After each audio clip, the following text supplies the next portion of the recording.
Cuando nosotros hablamos de independencia tenemos que tener en cuenta tres cosas fundamentales. La primera, independencia ¿de qué?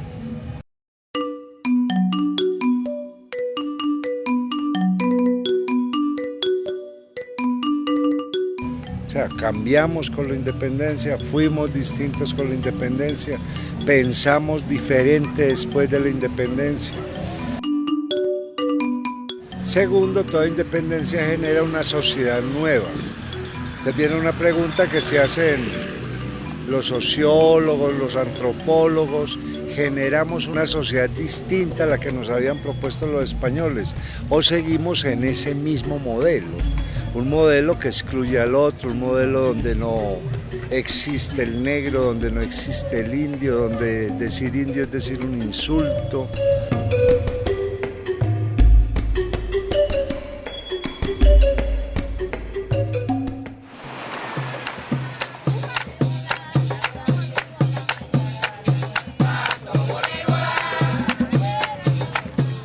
Y tercero, toda independencia implica unirse a otros que están en esos mismos planes o que ya lo hicieron, para crecer el sentido de la independencia. Entonces, ¿eso nos pasó o no nos pasó?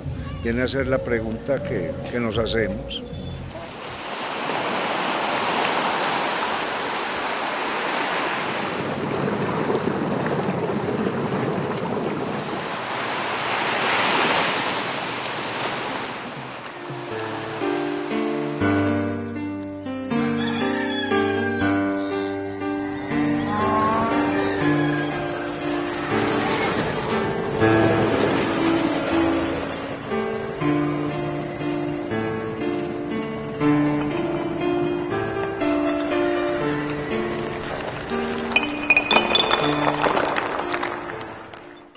Vine a este recinto a conocer la historia de mi región y en especial los contextos y momentos que rodearon la independencia de Antioquia.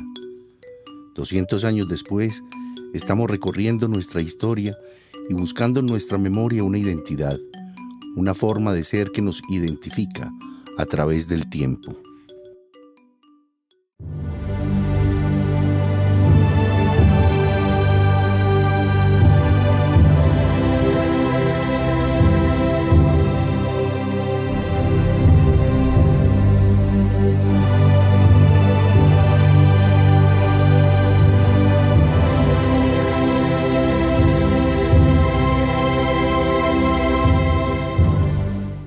Proceso que tiene que ver con la crisis de un imperio y una crisis de características excepcionales. Obviamente estamos hablando del Imperio Español, que lo conformaban territorios que iban desde Europa hasta América y hasta el Asia. Ese imperio entra en una crisis muy profunda entre la segunda mitad del siglo XVIII y sobre todo en la primera década del siglo XIX. En estos antiguos textos se descubren las huellas de nuestro pasado, un tiempo que nos remite a las antiguas cortes españolas del siglo XVII y sus conflictos con la Francia expansionista de Napoleón. Europa en transformación, en crisis, revolucionaria y pensadora, un legado de ideas, de utopías que marcaron los nuevos rumbos hacia una conciencia propia. En el plano internacional, el contexto que precede los procesos de independencia hispanoamericana, uno puede, digamos, enmarcarlos en dos grandes ejes. Primero, hay una crisis general del capitalismo, motivada por varias razones. Primero, por las guerras que de un lado está sosteniendo España. España está en guerra con Francia, pero también está a puertas de una guerra con Inglaterra. De un lado, las reformas borbónicas impuestas van a tener un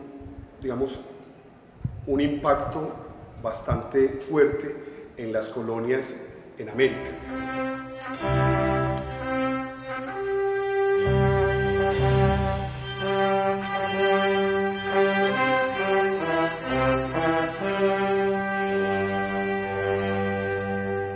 Cada uno de los reyes borbones que asumieron el poder desde 1700, 1713, cuando terminó la guerra, comenzaron una serie de medidas que fueron ya culminadas y reorganizadas por Carlos III, que es uno de los mayores exponentes de la Casa Borbón. A toda esta serie de medidas se les conoce como las reformas borbónicas, cuyo fin era retomar el control y el poder político, económico de España y las colonias.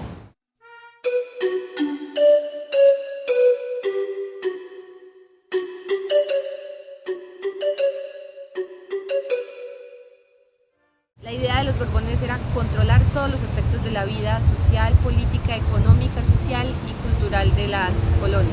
Se volvieron más controladores de la moral pública, de las mezclas entre castas. Después, en 1810, cuando estallan todas las revueltas ante los sucesos ocurridos en España, lo que buscan estos criollos es mayor participación en el poder político, una mayor participación en el comercio internacional, un reconocimiento de lo que es Hispanoamérica, de lo que es el Virreinato de la Nueva Granada y lo que son sus naturales.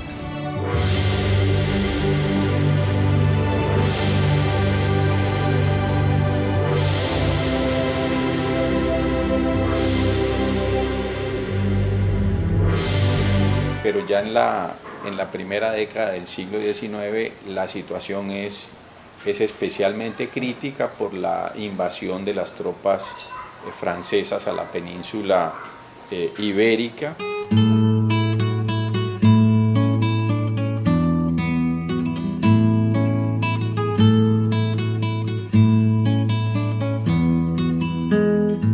Entonces, las repercusiones de la crisis estructural europea, las ideas de la Ilustración, la expansión inglesa, la independencia norteamericana, la Revolución Francesa, las sociabilidades políticas puestas en funcionamiento aquí son, digamos, hay el vacío de poder, son las que van a crear las condiciones generales para que se inicie ese proceso de independencia.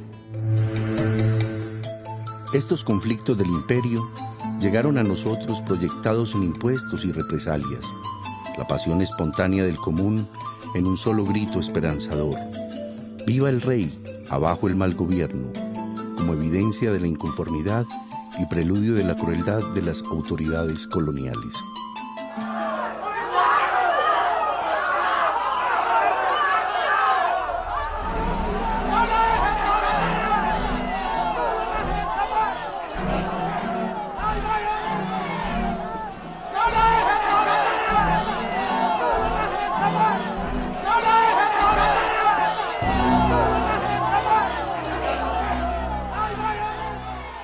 Las primeras manifestaciones de los comuneros se presentaron en Guarne, en la plaza alrededor de la iglesia. Las fiestas religiosas jugaron un papel sumamente importante en la revuelta comunera, porque era el único sitio en donde podían reunirse todas las personas. Entonces, todo lo que sucedió en los comuneros sucedió en torno a la iglesia.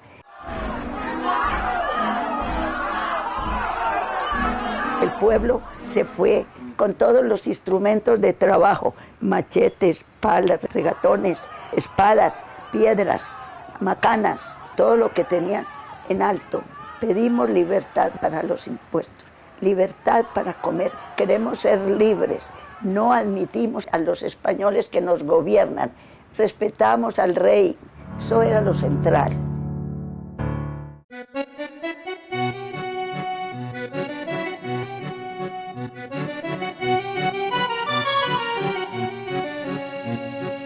De alguna manera yo creo que esa figura de Galán, que ha sido también tan significativa en la historia de las revoluciones en el país, ha sido muy recurrente en la obra de Pedronel Gómez, pero no solamente líderes o personas que han liderado ese tipo de movimientos desde una intelectualidad y desde un pensamiento proveniente de unas reflexiones muy profundas, sino también las manifestaciones del mismo pueblo.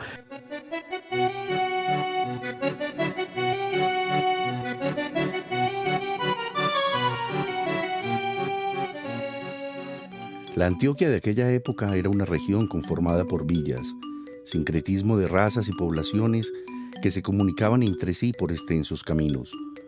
4 ciudades que marcaban el dinamismo y la transformación temprana de un territorio agreste y la visión que sus líderes gestaron en el tiempo.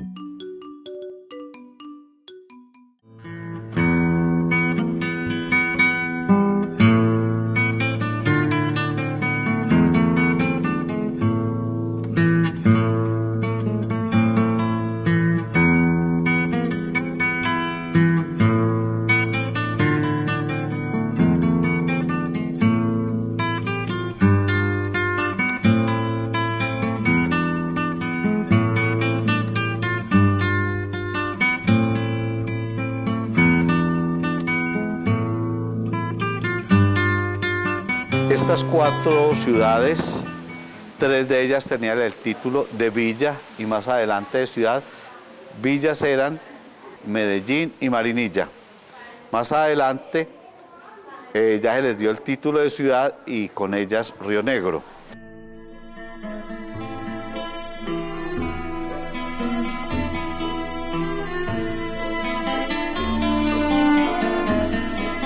Como sabemos, Río Negro fue sede importante en la independencia de Antioquia, ya que acá se encontraban los grandes hombres como fueron Juan del Corral, Córdoba, que tuvieron que ver con la fundación de la Escuela de la Maestranza.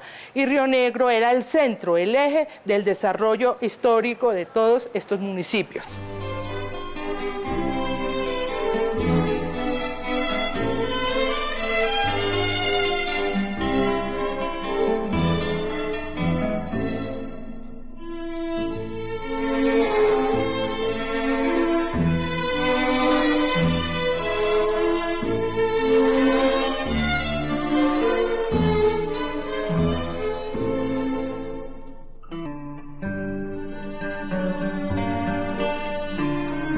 Pues la región fue muy importante porque centralizaba dos de los poblados o de las poblaciones más representativas del periodo colonial, que eran Río Negro y Marinilla.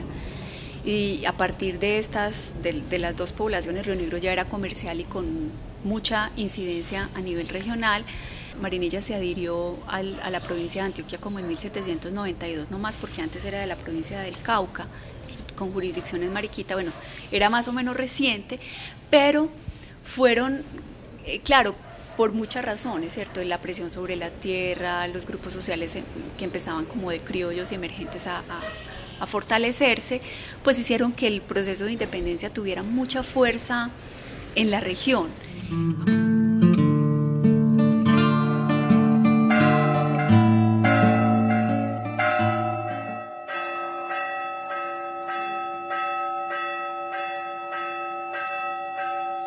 Para ese momento de la independencia ya Antioquia tenía más de 30.000 habitantes, como era la capital de toda la provincia como tal.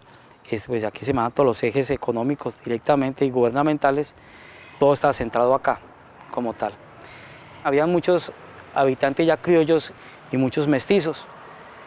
Había una agricultura incipiente, apenas empezaba a florecer lo que era el cacao como fortaleza económica de ese momento en la provincia de Antioquia, que inclusive por la familia del Corral fue que empieza a coger más fuerza en esta región como tal, y ese era uno de los principales renglones económicos.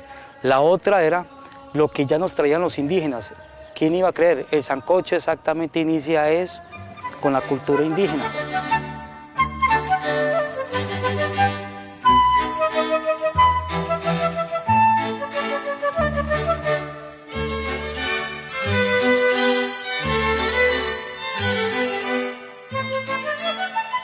A lo largo de todo el siglo XVII se da una constante migración espontánea de los vecinos de la ciudad de Santa Fe de Antioquia, hasta que en 1675 ellos se ponen de acuerdo para que este asentamiento cobre mayor importancia. Por ello, ese año, mediante una real cédula, se le da a Medellín la categoría de villa y pasa a llamarse Villa de Nuestra Señora de la Candelaria de Medellín.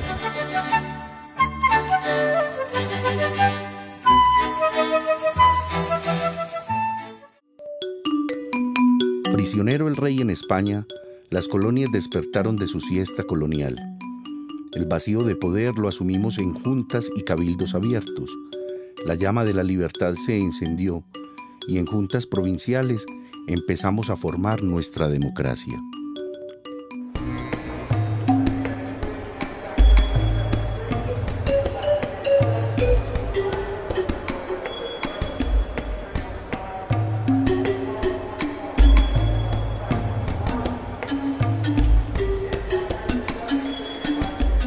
La villa de Nuestra Señora de la Candelaria de Medellín, por ser una entidad autónoma, ya debía tener cabildo. El cabildo estaba conformado por alcaldes, regidores y procuradores generales. El cabildo es lo que hoy podemos conocer como el Consejo Municipal.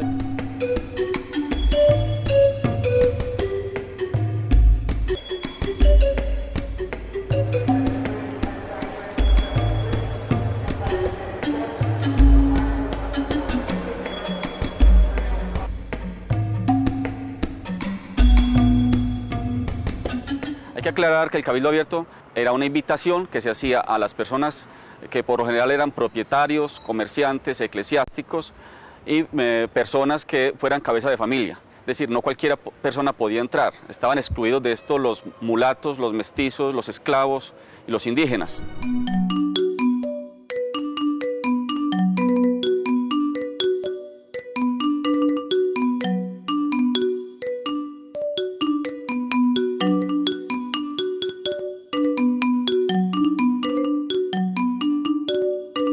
El pueblo era informado de lo que estaba ocurriendo en el Cabildo a través de un tribuno del pueblo que informaba qué es lo que estaba ocurriendo en las sesiones y a su vez llevaba al interior del Cabildo lo que estaba ocurriendo afuera.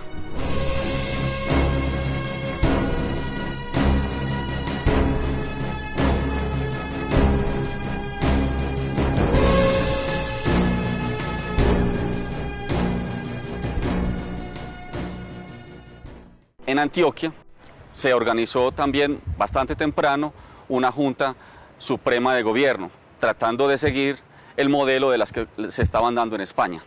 ¿Qué significó esto?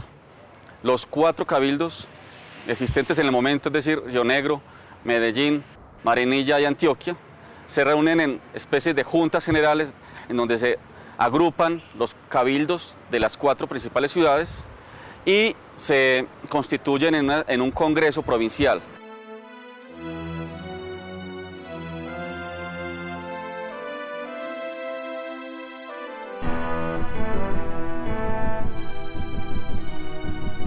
La de Antioquia se constituye en soberana, reasume los poderes legítimos que detentaba el monarca y empieza el proceso de organización del primer estado de Antioquia.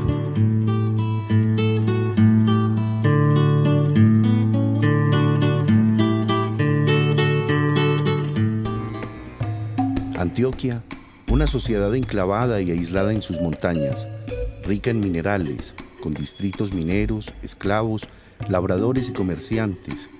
En síntesis, una sociedad autónoma que con el empuje de sus gentes y sus fortunas pudo financiar en su momento las guerras de independencia.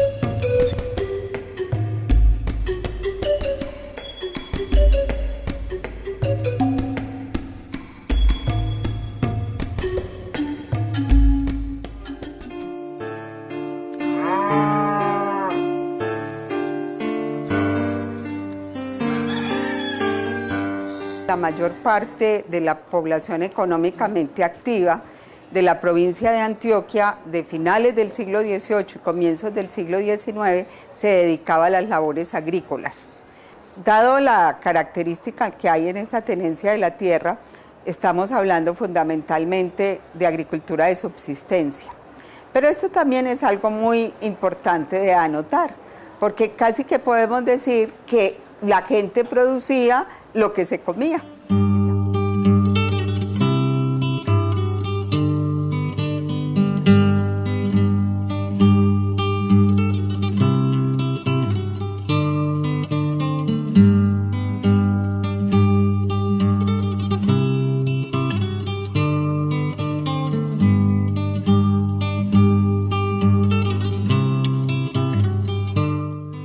De calles empedradas y casas coloniales, conocida como la Ciudad Madre, albergó en sus entrañas los principios que ilustres personajes darían al Estado el primer proyecto que dio vida a la formación de lo que hoy conocemos como Antioquia.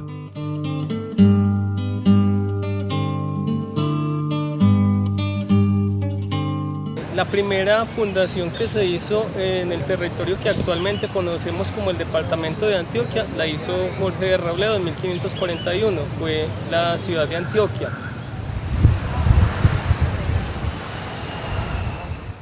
Jorge de Robledo era un lugarteniente de Sebastián de Belalcázar con pretensiones de independencia, que vino haciendo fundaciones a lo largo de la vertiente del Cauca.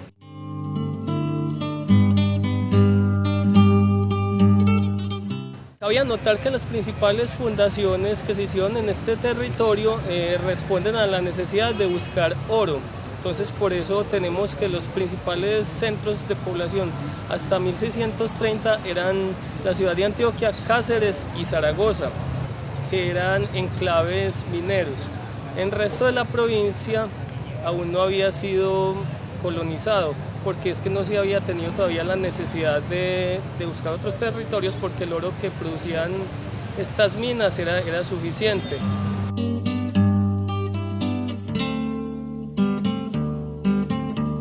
La economía antioqueña en ese momento giraba en torno de mucha pequeña y mediana propiedad agraria, unos cuantos trabajadores mineros independientes y unas cuadrillas de esclavos trabajando en las minas para los blancos ricos y unos comerciantes.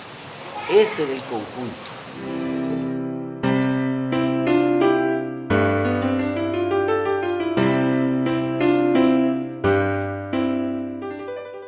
El privilegio social, el poder social y la élite estaba formada básicamente por comerciantes, que lo que hacían era comprarle a los pequeños propietarios sus excedentes y venderles sus necesidades.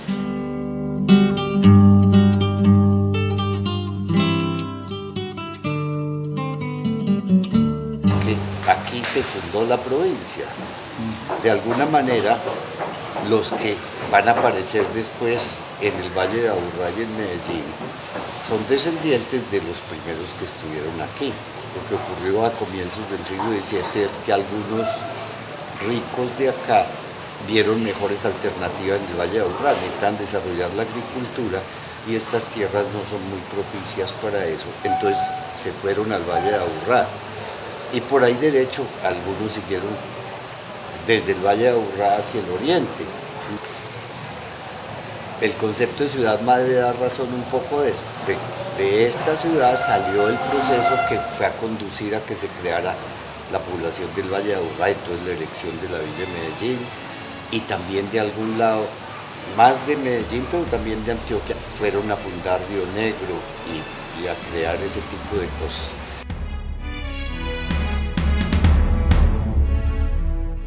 Las juntas y cabildos abiertos en Santa Fe, después de ese 20 de julio de 1810, encendieron la chispa de la revolución y en las provincias, incluida Antioquia, se dieron a la tarea de consolidar su propia independencia.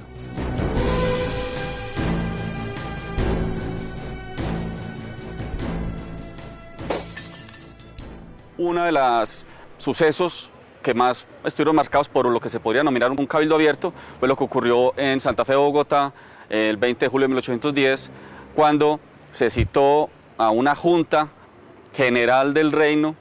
En ese momento llegaron allí los cabildantes, pero además de eso otra serie de personas que se consideran importantes participar allí. El 20 de julio creo que es de los sucesos, o el suceso más importante en nuestra independencia. Indudablemente muy discutido, hay muchas posiciones frente a él. No fue una cosa tan espontánea como parece ser. La clase dirigente, que había sido formada en la Ilustración propiamente, pues sentía la necesidad de cambiar un régimen despótico y autoritario. Se venían preparando hacía tiempos. Y el 20 de julio, que era día de mercado, que ya había los sucesos de España, que eran unos sucesos bastante conflictivos para la península, ese día se convino provocar a uno de los españoles y esta provocación la hicieron con motivo de la llegada de Villavicencio.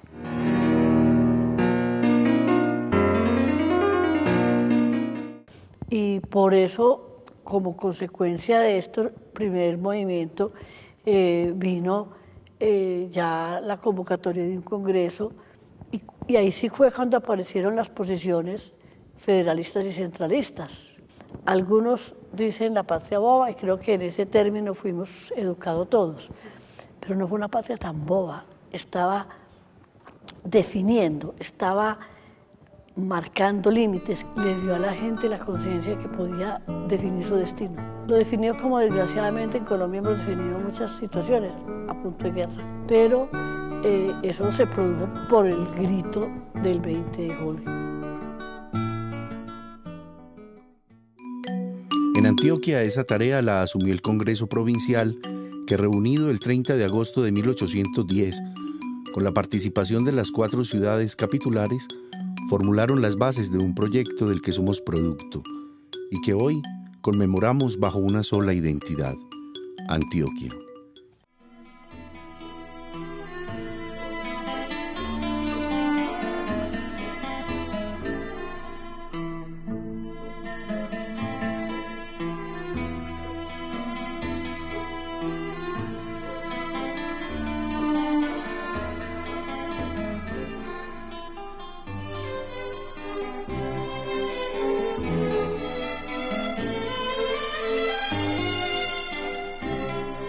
Estos 4 cabildos se reúnen en la ciudad de Antioquia el 30 de agosto en un congreso provincial para estudiar la situación, y durante una semana debaten el asunto y llegan a la conclusión de que es el momento de declarar una autonomía, es decir, una autonomía de la provincia, ¿sí?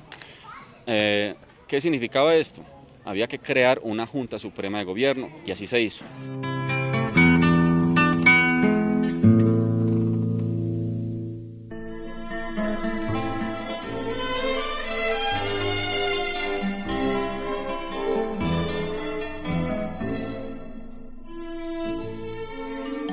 Con una constitución política, un ordenamiento jurídico, un territorio reconocido y una vocación igualitaria, consolidaba ante las demás provincias de la Nueva Granada su independencia absoluta el 11 de agosto de 1813.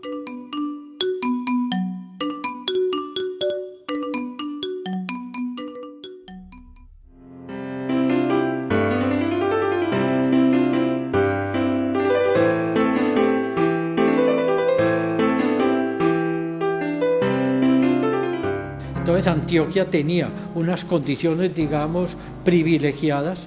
El hecho de ser una provincia relativamente pobre, relativamente escondida, que no había tenido protagonismo en el periodo colonial como sí lo había tenido Santa Fe de Bogotá o Cartagena o Popayán, hasta cierto punto la marginó mucho de los conflictos, y eso le permitió no estar tan de frente ni en las luchas políticas en pro de la independencia, pero tampoco en la represión española contra los independentistas.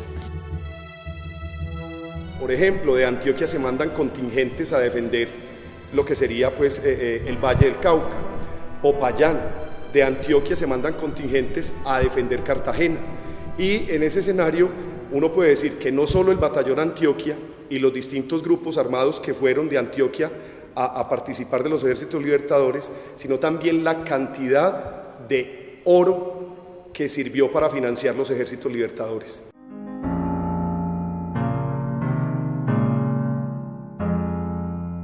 Antioquia medró en la sombra, y cuando llegue la guerra de la independencia y empiece la vida independiente de la República, Antioquia tiene hombres de primera línea que aportar a la orientación de la República, tiene capitales y riquezas que prestarle para que los ejércitos del Libertador puedan continuar el proceso de liberación de las otras naciones hispanoamericanas, y Antioquia pasa de pronto a ser una provincia de primer orden en la vida republicana.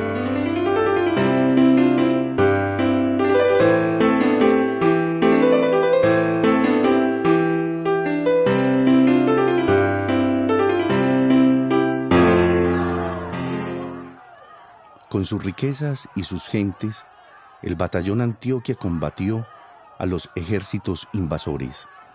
sencillos campesinos entregaron su vida en los campos de batalla para consolidar el esfuerzo de independencia.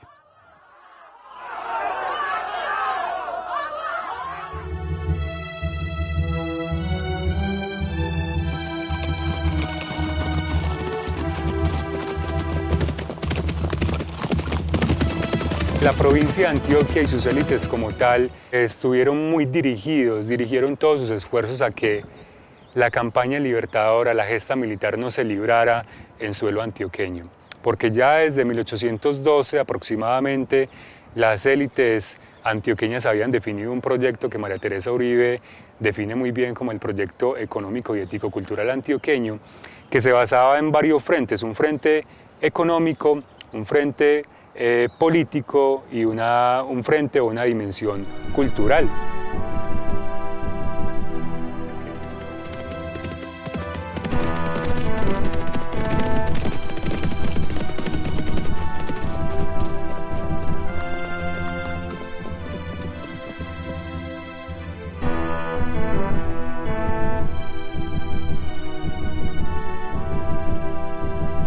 Más que campañas militares en Antioquia, lo que hizo la provincia fue, de alguna manera, pagar, solventar esos gastos militares a esa campaña libertadora, pero en suelos lejanos a la provincia, ¿cierto? En Santa Fe, Cartagena, toda esta parte, ¿cierto? Para que no obstaculizar ese camino de ascenso económico que vivía la provincia. Digamos que la labor de Antioquia en la campaña libertadora estuvo alentada básicamente por una figura destellante que fue José María Córdoba, ¿cierto? Un hombre que ingresa a muy temprano, en un momento a esa gesta libertadora, casi que por invitación directa de Francisco José de Caldas, que llegó a la provincia a adelantar esa labor en la conformación de las milicias.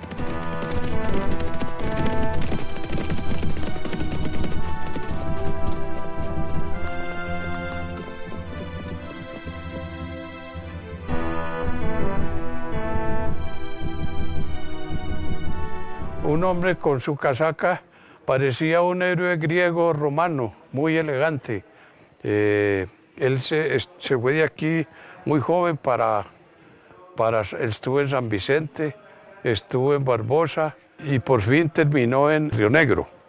El hombre ingresa de 14, 15 años, mencionan algunos historiadores, y ahí, digamos, empieza una labor cada vez más importante, con unos ascensos en los grados militares muy importantes, pues, que lo llevan a ser uno de los militares preferidos por Bolívar.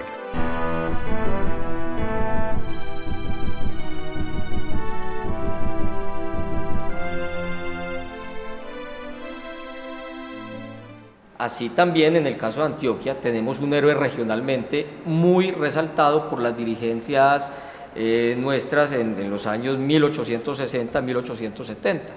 Se trata de un momento en el que, en el marco del Estado federal, sobre todo después de 1863, la élite antioqueña impulsa a José María Córdoba como el gran héroe de Antioquia.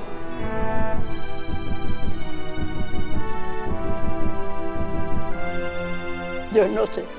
Le digo honradamente que yo no me acuerdo de Córdoba, no me acuerdo. Yo no me acuerdo de haber visto a Córdoba vivo, sino así en estatua, como lo veo ahí.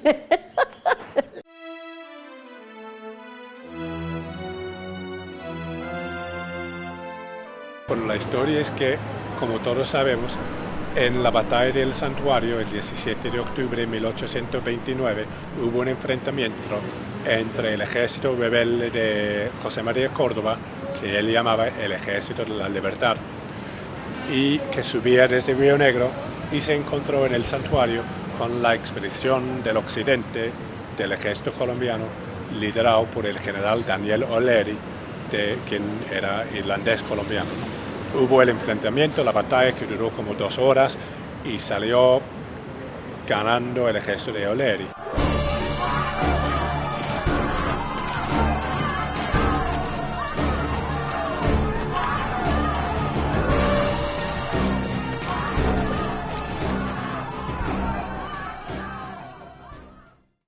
sobre la muerte de Córdoba. Precisamente cuando Córdoba llegó acá al santuario y se encontraba herido acá en este baúl con un par de tiros, llegaron y preguntaron por Córdoba. Unos soldados a cargo del general Oleri y dijeron: ¿a dónde está Córdoba? Dijo: está en esa casa. Pero vino un soldado, otro irlandés, llamado Ruperto Hans, y llegaba para la época, hacía tanto frío, y los soldados les daban opio para que estuvieran dopados. Entonces el soldado venía de este sitio, de allí donde está el busto de Córdoba, buscar la casa de Córdoba. Y como venía tan borracho, entonces unos soldados de Córdoba le pegaron un tiro al caballo y lo mataron al caballo. Entonces Oleri, Ruperto Hans, se levantó enfurecido y en brazo de 2 soldados lo trajeron acá. Se devuelven hasta la casita que está ubicada en la llanura del pueblo y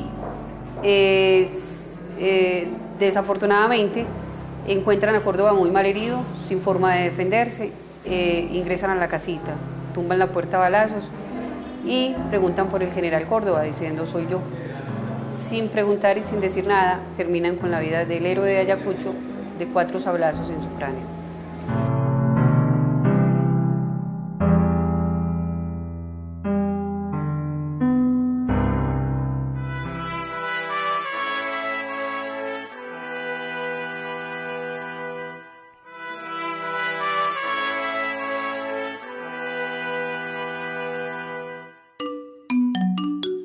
José María Córdoba, Atanasio Girardot, Liborio Mejía, Simona Duque y muchos otros anónimos cobran vida como patrimonio de nuestra historia e identidad.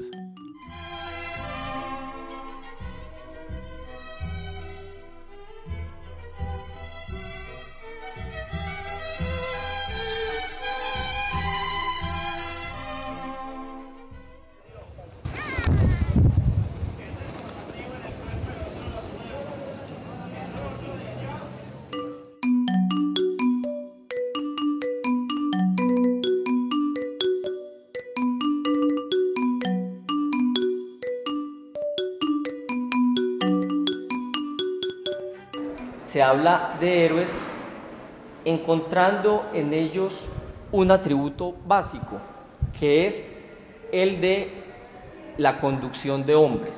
Usualmente se pensó que el héroe es aquel que es capaz de conducir muy bien a otros hombres, o sea, que ejerce un poder político sobre los demás.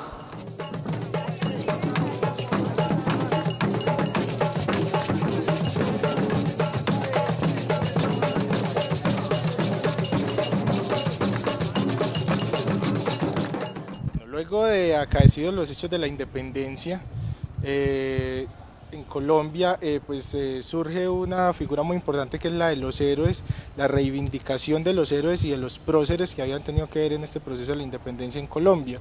Es así entonces como a personajes como José Manuel Restrepo, y como Simón Bolívar, como Santander y otros grandes personajes que habían tenido que ver en este proceso, surge toda una reivindicación de estas figuras en el arte, en la literatura y en la misma historiografía.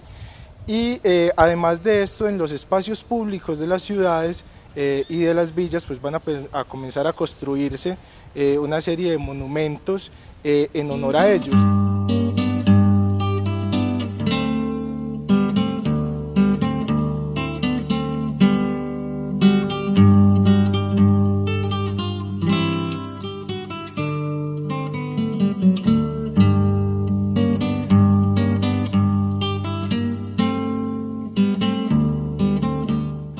Esto no solamente va a suceder en estos lugares, sino que los cementerios también van a ser espacios donde se les va a permitir rendirle a estos personajes homenajes a través de mausoleos y monumentos que van a permitir recordar a la figura del héroe, pero también de resaltar ese imaginario que existía alrededor de ellos.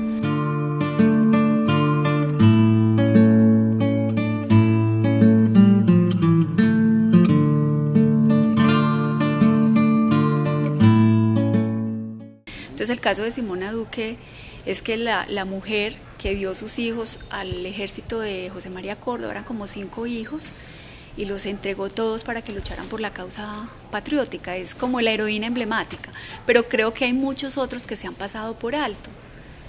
Y tiene que ver con eso, como las poblaciones, es parte de la memoria nacional, cómo las poblaciones van construyendo esos relatos, esos héroes, y se van vinculando a esa historia de la independencia.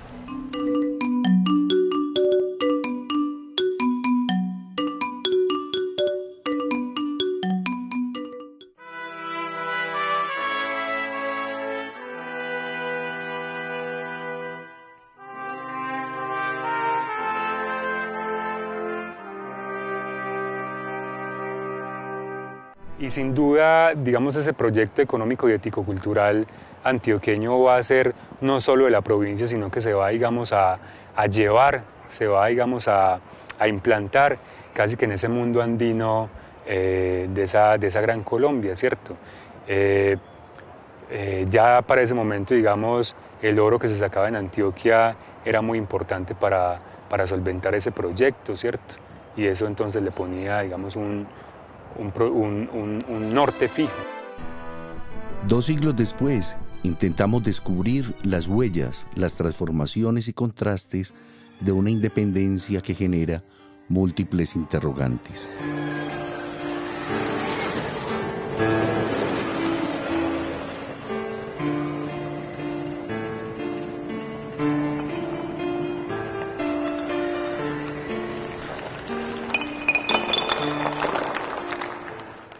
Uno cree que el tiempo como nosotros lo entendemos ha existido siempre, no, lo que hace el siglo XVIII y XIX es que divide el tiempo en pasado, presente y crea el futuro, la noción de futuro, ligada a la idea de progreso.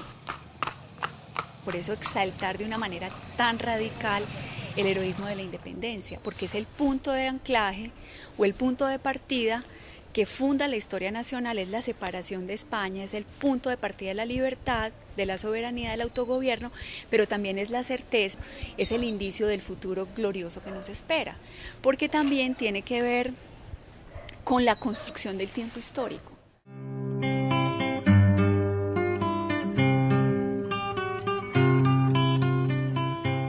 Sobre el asunto de por qué aparecen los héroes en los billetes, me parece que es un rasgo general en la numismática a nivel mundial y en toda la historia, porque al llevar en mi bolsillo una estampa que tú también llevas, compartimos un ícono, compartimos un ideal que nos hermana, que nos vincula. Ese tipo de circulante, de imágenes circulantes, generan cohesión social. Si nosotros miramos la perspectiva, se desprende algo que es muy interesante, que es la pregunta. O sea, nos estamos independizando, nos vamos a independizar, nos quedamos de esta manera, porque hay que tener en cuenta que una independencia es larga. La independencia no es un programa de media hora, son 10 años, son muchos años hasta que logramos saber quiénes somos nosotros mismos. Al saber quiénes somos nosotros mismos, ahí empieza realmente el proceso de independencia.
Pero es como cosa.